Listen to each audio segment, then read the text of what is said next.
Good afternoon and welcome to Lunchtime Series 2023, where we add value, the aim is to add value to people's lives, happening every Wednesday and Thursday on ebizradio.com. We chat about everything leadership, coaching, and marketing, and you can get the latest Lunchtime Series on all major podcast channels today. And to help us grow that channel, guys, follow, like, and share, because on today's coaching segment, we have a very amazing guest joining. I'm really excited about this conversation. As a director for a Neurogym, he's helped generate over 1.6 million US dollars in under 8 months with a single marketing strategy. This became a $7.5 million with just in 3 years. He's also continued his success with multiple clients. His multifaceted business approach sets him apart as one of the leading business experts of his generation. He is the founder and president of bestbusinesscoach.ca and the host of the Best Business Podcast. Please welcome to the show, Daryl Urbanski. Daryl, how you doing? Hey, Kevin. Thank you so much. It's an honor and a pleasure. And thank you, everyone, for tuning in.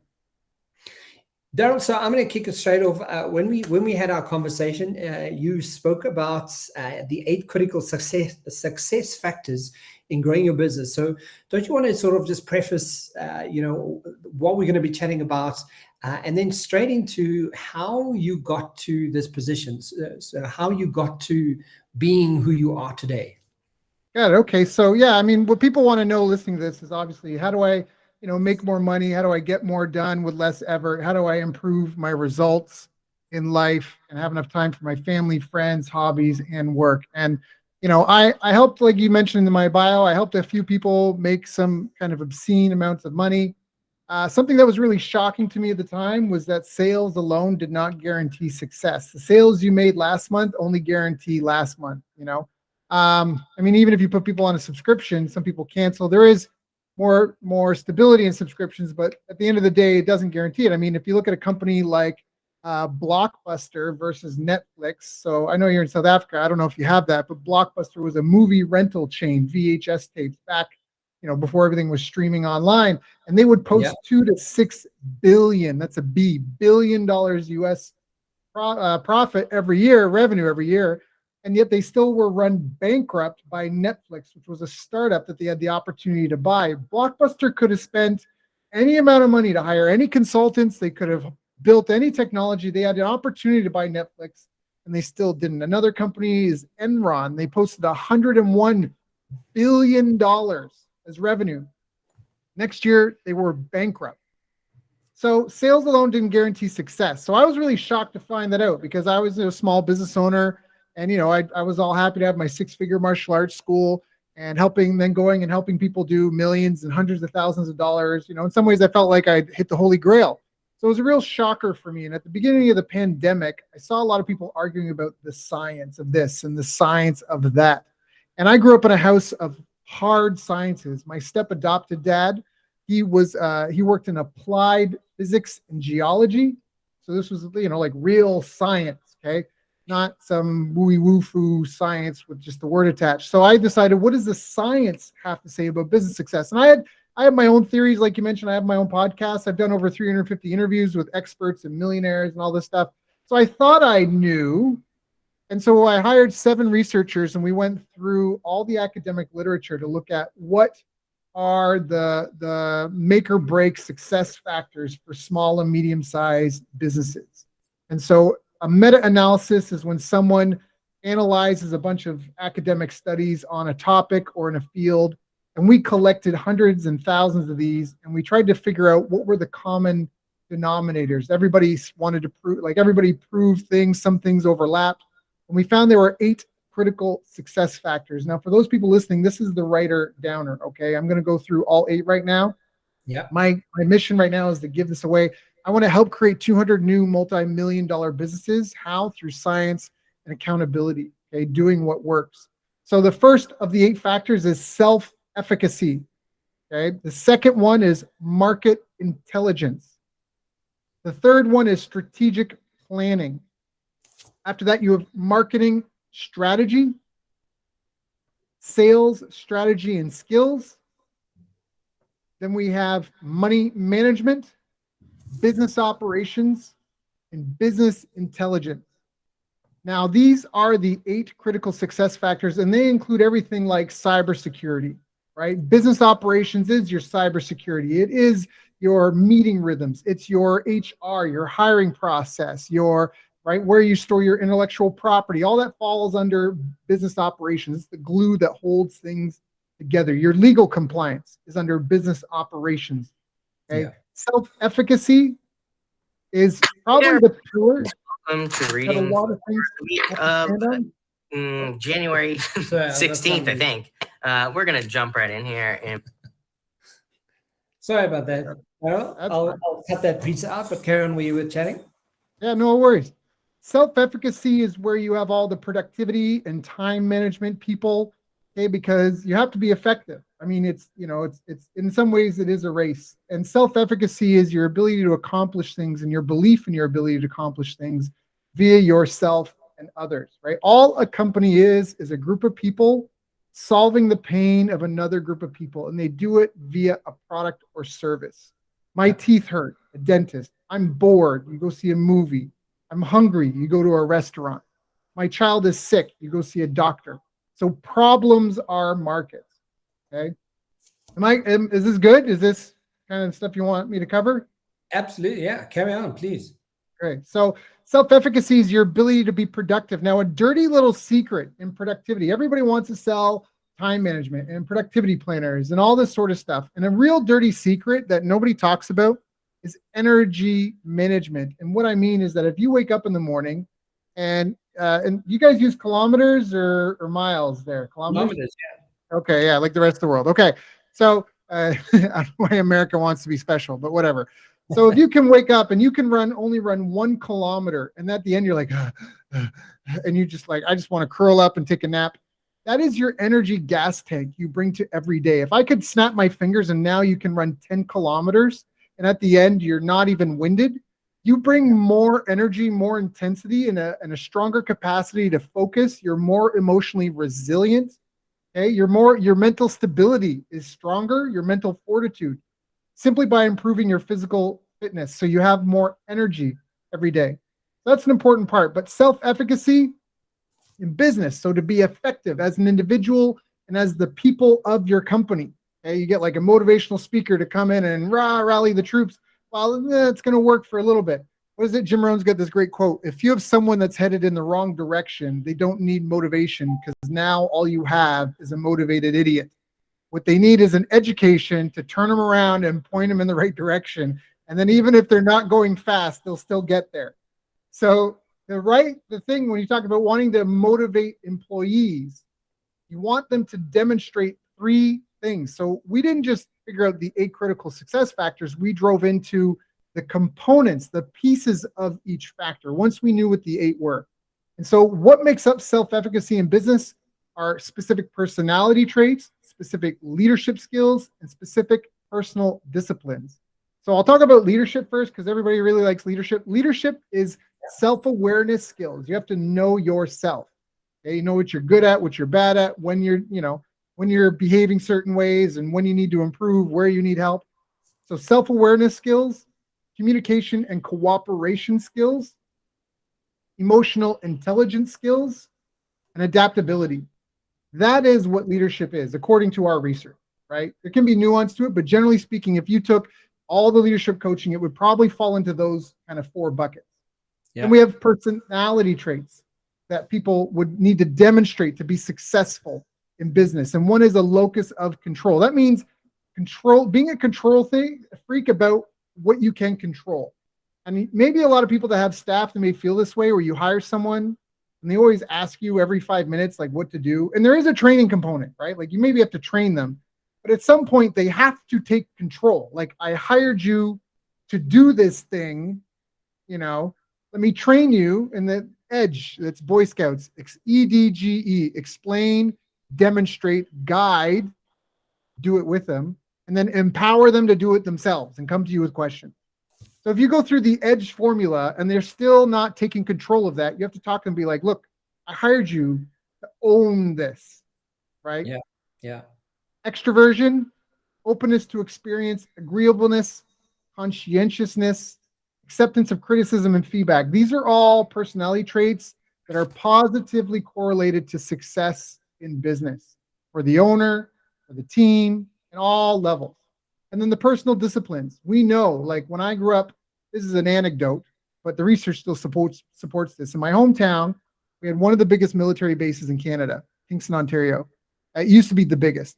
And I was surprised as a child when I was hanging out with friends to find out that even if you were a civilian, if you worked for the military base, you could get basically a free hour of pay every day if you checked into the field house. The field house was the military gym.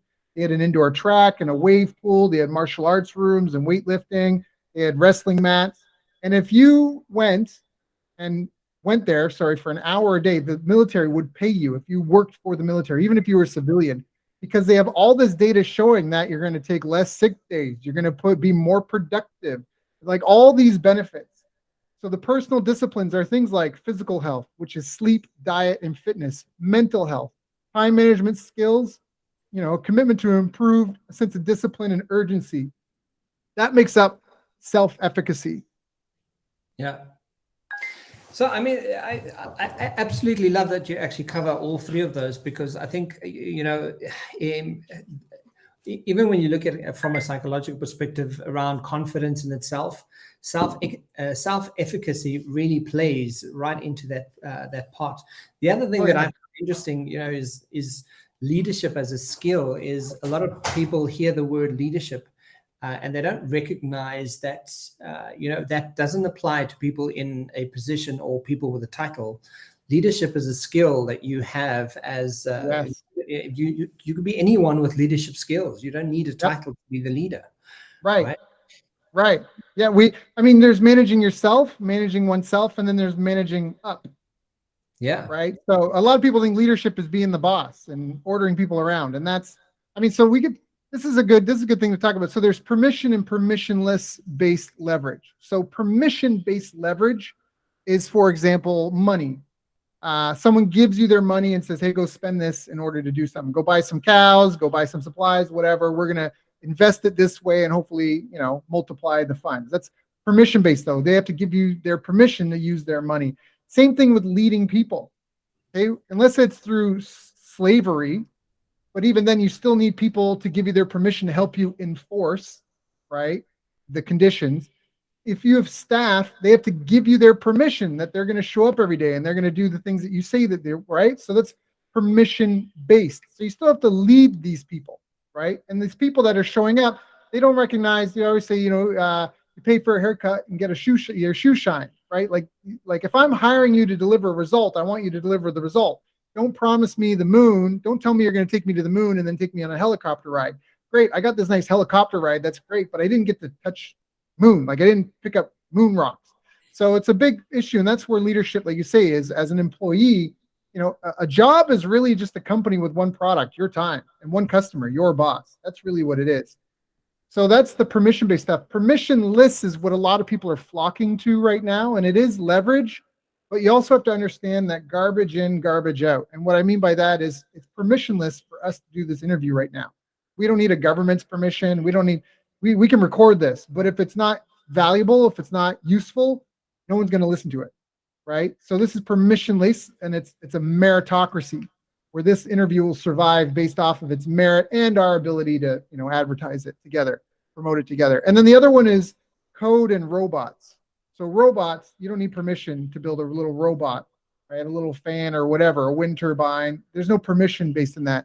And software is just robots that are built with ones and zeros, and they live in computers. So if you build software, that's permissionless. There was the one guy who built that Flappy Bird app. It was the one-click game. He made millions, tens of millions of dollars, and nobody gave him permission. He built it, and it had phenomenal scale. So those are two types of leverage. But again, it comes back to the same principles. What happened to that Flappy Bird guy? If he didn't have the self-efficacy to capitalize on the opportunity that came knocking on his door, that's where you have all these one-hit wonders. They come in and they do it, and then they disappear because they didn't. Life can be very Shakespearean, where people fall victim to their greatest flaws and their failure to be self-aware to try to do something. about it. So Daryl, just looking at your profile and going through it, and it's quite substantial from the success that you have had in your businesses. But a lot of the time, people often just see people who are successful. It's almost the Instagram effect where it's tainted, sort of tainted glasses, and people think everything's just wonderful all the time.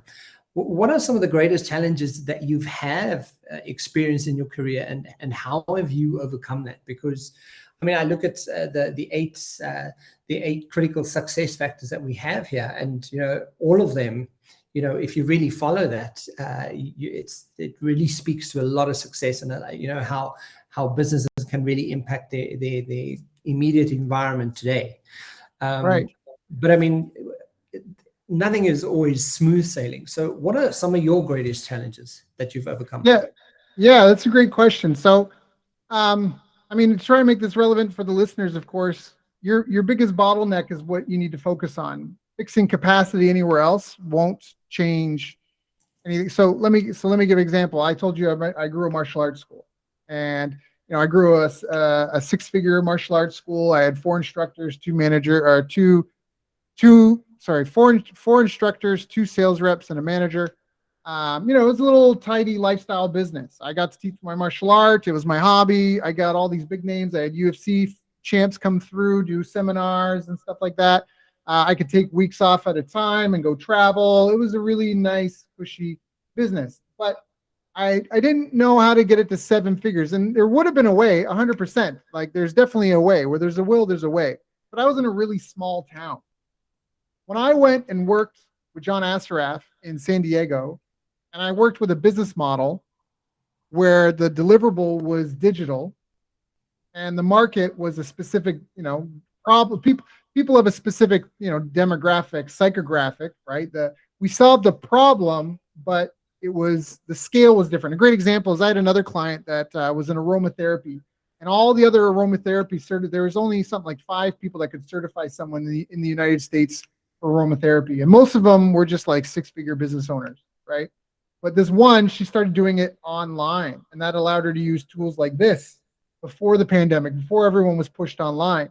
And she was doing hundreds of thousands per month when I finished working with her, because she was able to deliver at scale. So the things that I applied to my small business, when applied to a different model, was infinitely more scalable. You know what I mean? Like, it was all the same. It was just there were more zeros attached. So that was a challenge for me in the sense that it was a very seasonal business that I was in. It was a geographically based business, and there's nothing wrong with that. There's nothing wrong with that at all. But that was a challenge for me in recognizing that. So that was one. Another thing is a lot of people struggle with product market fit. That's definitely a challenge that I've had. But even more important is product market founder fit. For example, I helped all these people make this money, and then I had a bit of a mini retirement. I helped my parents retire. I helped family out. And then I came to the Philippines, and I had, took a couple of years off. And when I tried to figure out what I wanted to do next, I launched this little business called Recovery Box, and it was a subscription box. And I started to get traction and get subscribers, but my heart wasn't in it, where I just felt like I was stuffing boxes full of stuff to have something to send every month. I didn't necessarily feel like I was changing anyone's life with that business. And so I just kind of closed it down. And that's a really big deal because, while you're doing all this stuff, you still need to, we call it roof and ramen, right? Like, that's the big challenge with business is you got to be able to keep the lights on and feed yourself, your family, while at the same time having a carefree attitude and being willing to experiment, right? Yeah. So that's some of it. Another one is being able to work with others and follow, in the sense of a lot of people that are self-employed. One of my biggest challenges was hiring people, in the sense that I felt like nobody would do it as well as me. And one of the first millionaires that I met that kind of mentored me, we went out for lunch. He came, I remember when I met this guy, he left a voicemail on my I'm going to go on a tangent, but hopefully it's relevant. He left a voicemail on my business number. And I almost didn't call him back because he wanted privates, and group training is where it's at. You have like an hour, 2-hour class, and you can pack 30, 40 people in there, and you make way more money in that short period of time than doing a bunch of one 1 hour sessions, even if the person pays you, whatever, 60, $100 for the hour. So I almost didn't call him back, but then I did. And I was like, all right, man, come on down, whatever. And he showed up and we were doing like a demo, I thought. And I was like, hey, man, so here's what we're going to do today. We're going to do a little demo. And then, if you like it, you can buy a pack of 5 or, whatever. He's like, here, man, he handed me a black card. He's like, here, I want 10 lessons. They need to be 90 minutes. I'm here for 2 weeks. I want to do something every day and bill me whatever you think you're worth. And I was like, okay. Okay. It was just a weird way he said it. He was like, bill me whatever you think you're worth. I'm like, what? Well, okay. So I went and I ran the card through and whatever. And then we're doing this training. And this guy was so out of shape. Like I'm holding up the pad. And I'm like, punch. And then he'd sit down and rest. And I'm in my mind, I'm like, bro, I'm just like watching the birds here. Like, I'm not really doing a whole lot with this guy, but okay. And I start talking to him. And I forget what he was saying. I'm like, so what's going on in your life? He's like, well, I feel like I really accomplished a milestone. I got a security deposit box for each of my sons. And I put some gold bullion in there and like a couple $100,000 cash in each. And I was like, whoa. I'm like, wait, you put some gold bullion, like gold bricks in 2 different security deposit and a couple $100,000 cash. I'm like, what are you, some sort of multimillionaire? And he was sitting slunched over. And when I said it, he was like, yeah, I guess I am a multimillionaire. It's like he never thought of it before. And I'm like, who the F is this guy? This guy was wild.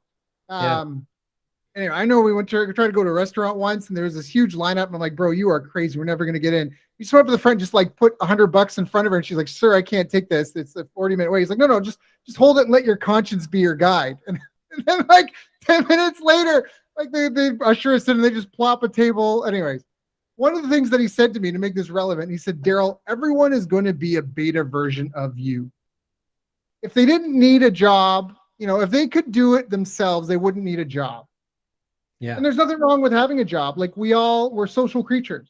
Some people have one really good, strong skill set, but you need a wheel on each side to have a bike, So it's not a bad thing, but it's what he said. Everyone's going to be a beta version of you. And that's really served me in the sense that if you think about, systems, there's a great book called E-Myth. And in it, he says, people don't fail, systems do. And that's not entirely true, but it's like 80% of the way true. You can do a lot to support people. A lot of times business owners, they don't properly train. They don't properly inspect the work. They don't properly set goals and agree on criteria on how success is going to be measured. They don't actually sit down and have regular like meetups with the staff or the department to, performance reviews. They do it like once every quarter. So anyway, I'm a bit of a soapbox. Maybe you need to reel me in, but that was a big challenge, finding product market fit, being able to delegate effectively and, hold other people to task, achieving through other people and, finding ways of leverage. So product market fit was first, then product market founder fit. This is out of order, but product market fit. When my martial arts school really took off, I really took a look at everything that I was doing. I did a bunch of tests. So this is early in Facebook ads days. And I tested 11 different reasons why someone might want to do martial arts. And I made a matrix, like 5 avatars, like the stay-at-home mom, the busy working professional, the university kids, military personnel, military and police and fire rescue personnel. I think there was another one. I came with 11 reasons, like lose weight, get in shape, meet new people, compete and win, all this stuff. And I ran a bunch of advertising tests on a small budget. And what worked, basically, it was like printing money, was free fighter fitness and skill assessment targeted to university-age males. That was like a license to print money. And I took what I learned online, because I worked online, but I went to where the people were with my coach shirt on and a clipboard. And I just figured out a permission-based marketing promotion where I was like, do you like MMA? Yes or no? Yes. Oh, would you be interested in a free fighter fitness and skill assessment? If you qualify, you could get 30 days free at my gym. It was like, yes, I go collect 70 names and emails and phone numbers in a couple hours. And then I have to call them and chase them all down and get them to come in. And we would do like a mini demo class. And then they could train for a month for free. But then at the end of the month, the monthly membership would be more expensive versus if they signed up the day they came in. We had an early bird bonus. And so that was just like a license to print money. You talked about early days. Oh, go ahead. I mean, one of the things as you're speaking, like, yeah, I mean, there's a lot of challenges, and that's one of the reasons why I'm asking is, kicking off 2023, people are really wanting to. We know that, well, social media and the news is telling everybody that we're heading fast and furiously into a recession, Right. and the markets are what they are, and COVID and the world war. In South Africa, we have load shedding, which is is a whole other conversation. But I You have mean, what? load shedding. So we have power outages for up to 12 hours. Oh, right. So it's Yeah, you guys are Africa, TIA. You guys have been, same song, different year, I think, for you guys for the most part. yeah. I think Africa is probably honestly positioned in some ways to survive this the best. So I think I know where you're getting, and forgive me if I'm cutting you off, but what do we focus on in 2023? And it's focusing on one or a small handful of problems you can solve for people. The closer the problem is to a bleeding neck, the easier it's going to be for you. And what I mean by that is, if somebody needs to get their hair braided, that's great. That is an issue. People want to groom and look good. But I don't know if it's a bleeding neck problem, if that makes sense. Yeah. So you need to focus on that. And even if you're a restaurant, you can cater your menu to serve people with health conditions. Like I saw one, it was like a meals delivery. When I was in Vietnam, they had delivery meals for like work from home professionals, people that work from home, don't have time to cook. And then they also had special menus, like a diabetes menu, a high blood pressure menu. You get the meals delivered to your house, and it was food that was suitable for someone with high blood pressure or someone with diabetes. So even if you're a restaurant, you have to focus on the problem you are solving. Okay, that is the most mission critical. Find a problem, an urgent problem, a painful problem that you think you can solve. And if you think about like there being a lake, and there's a lake, and in the lake there's fish, and around the lake there's going to be birds, and there's going to be some birds that eat fish, and there's going to be some birds that eat insects, and there's going to be some birds that eat fruits and berries and nuts, and there's going to be some birds that eat other birds. So the problem is like a lake. Okay, the problem is like a lake. People are hungry every day. That's the problem. Okay. And then you have these different stereotypes of people who experience the problem. And that's part of your target marketing. What stereotype experiencing this problem do I want to deal with? Right?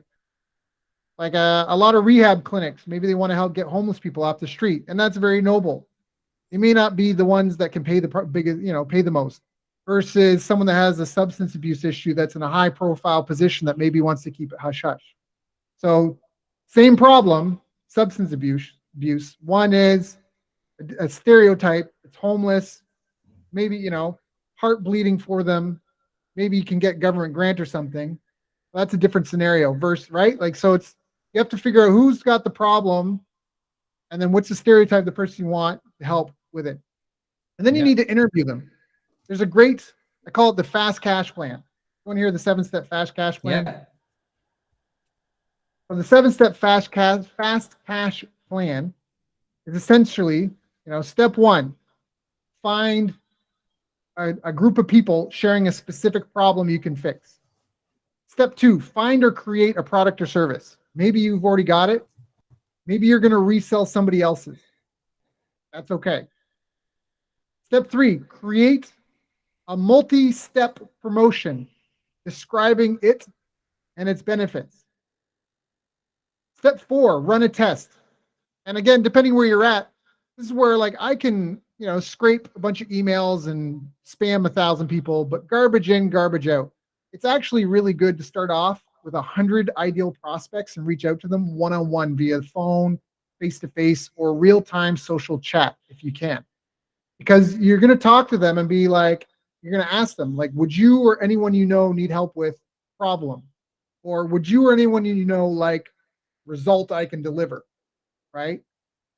and you make a list of 100 people, and you just record as much as you can about the problem, about why it's a problem. You try to ask them questions and not just pitch your thing. Hey, would you or anyone you know need help with, eating good meals for high blood pressure on the go? Would you or anyone you know be, and I'm just made this example up, but would you or anyone you know be interested in, meals delivered to your house every day, or meal planning done for you and delivered to your house a couple times a week that's specific to helping people with high blood pressure? Yeah, maybe I'd consider it. You don't go, oh, well, okay, pay me a bunch of money, it's going to be this. No. Ask them questions. Why are you interested in that? Why is it a problem? How much money are you spending on groceries and trying to figure it out now?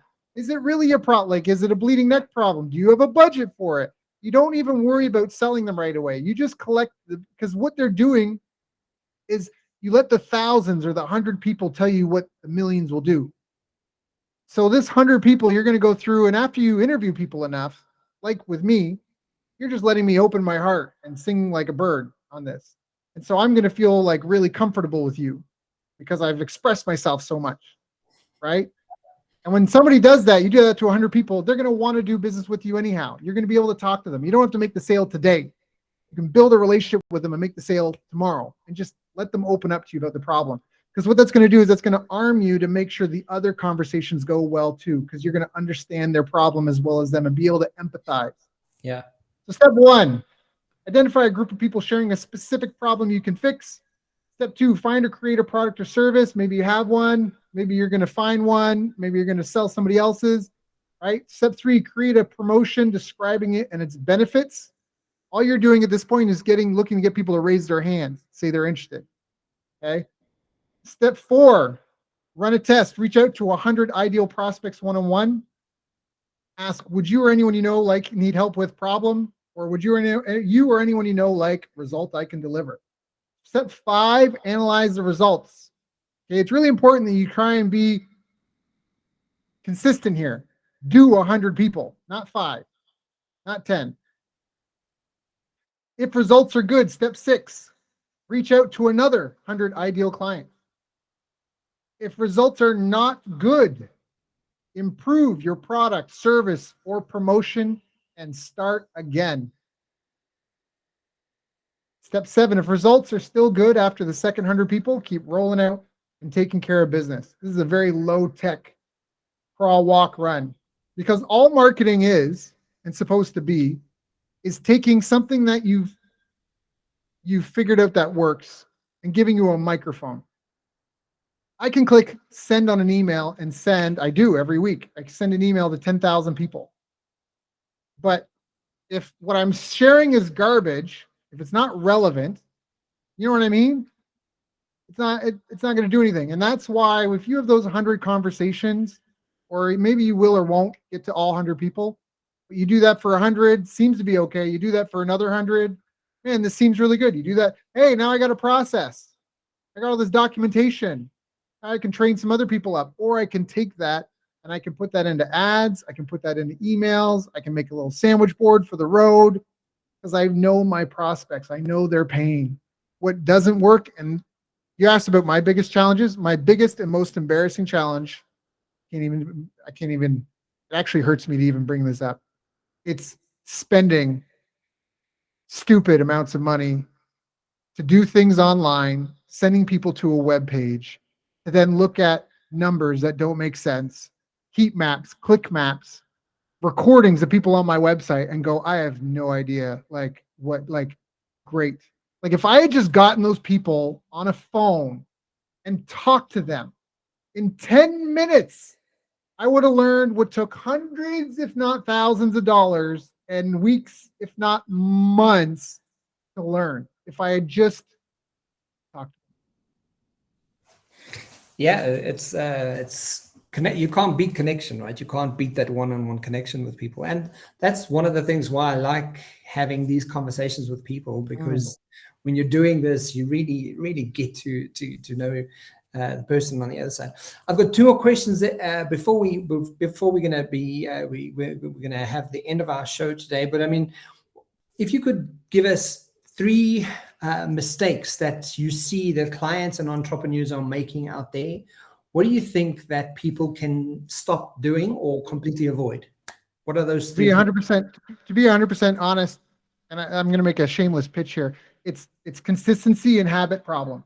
It's that. It's especially now with things like Chat GPT, you can go and type in, "Hey, how do I do this?" You get the answer. But people just they lack the focus, they lack the consistency, they lack the discipline. Their life is not organized. They can't get the time, attention, and focus in the zone to make meaningful progress in a reasonable amount of time. And so that's why now I do interviews like this to give the knowledge away. And then the people that are serious, the people that are really committed to mastery and to actually getting there, they can come to us. We've got a really great, very affordable program where we actually give you hand-holding and coaching and accountability to follow habits proven to drive higher income, confidence, happiness, and more. Because that's where the rubber really meets the road, your day-to-day performance. I I 100% agree with you. Like, to me, that is it's like a no-brainer. You don't have to move a mountain, but if you consistently do something every single day, and you are persistent and consistent, and you that is what you do, and it becomes part of your habit formed daily lifestyle. In 6 months, 12 months from now, you will have changed your identity, right? Right. But I mean, tell us to end of today's conversation. Tell us about what it is you do now. What do you do now?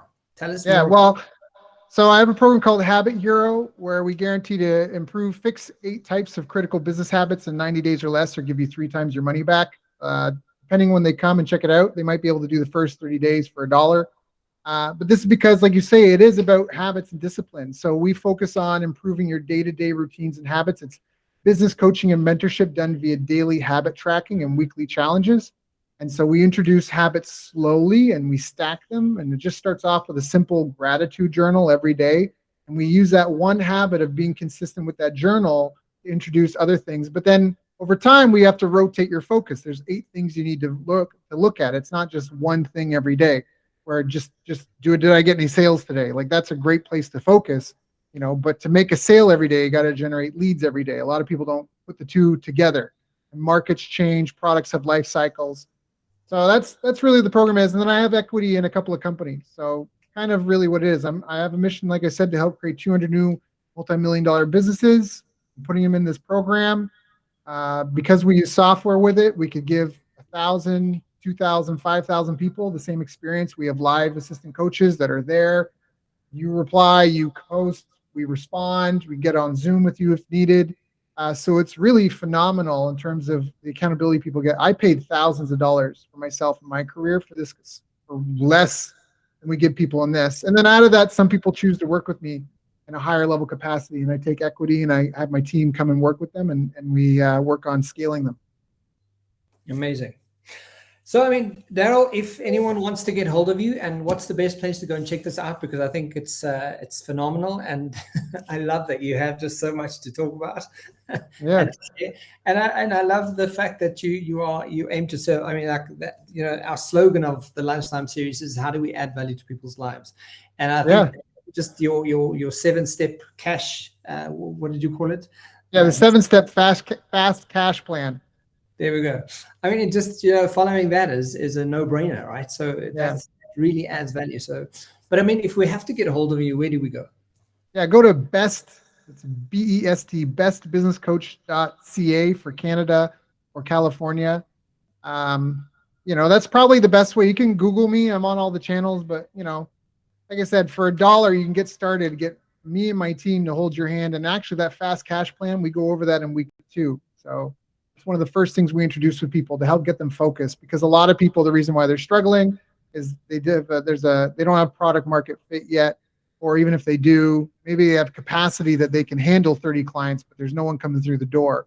Or we find out they've got people coming through the door, but they've got, more refunds and complaints than they can know what to do with. So we it's a great place to start. Bestbusinesscoach.ca. Fantastic, guys. He's the founder and president of bestbusinesscoach.ca, host of the Best Business Podcast. Daryl Urbanski, thank you for your time. Thank you for your insights, and thank you for being here to serve. I really appreciate it. Thank you. I appreciate you too. The feedback. Thank you so much.